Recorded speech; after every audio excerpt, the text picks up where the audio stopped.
Example of our efforts to balance many competing interests. We have committed to working toward a positive, cooperative, comprehensive relationship with China, which is certainly in the interest of cooperation on so many issues in the world today. We continue to speak out in disagreement with the treatment of the Dalai Lama in Tibet. We continue to speak out in favor of providing defensive capability to Taiwan. We continue to speak out on human rights inside China.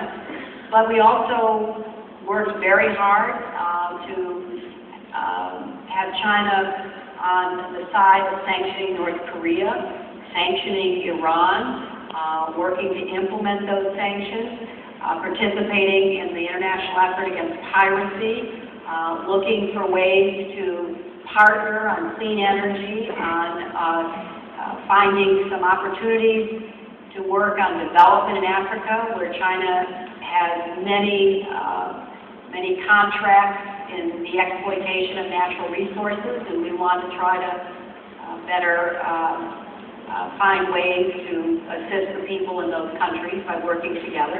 So it is a constant balancing act, and there is no either or, because the relationship with China is and will remain, a core central focus of American foreign policy for as long as I can see into the future. We support China's peaceful rise. We want China to be a responsible member of the international community. I thought one of the most historically significant actions that just occurred was the statement by Communist Party elders in favor of greater freedom of expression inside China. There is no way the United States can force the kinds of internal changes toward greater openness, democratization, respect for human rights that, of course, we would like to see. We can advocate for it, we can stand up for it, but ultimately it's going to have to be motivated and directed by people inside.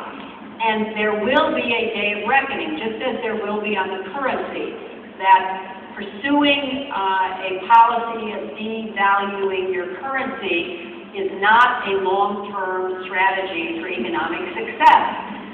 Trying to have economic freedom and growth without accompanying political openness is just a recipe for an internal collision. So there are lots of trends that we can look at and see moving slowly but inexorably in the right direction. And so we have to continue to support that, but at the same time take a very realistic view about what we can actually accomplish right in the here and now that will improve security and deal with some of the immediate threats such as Iran's nuclear program.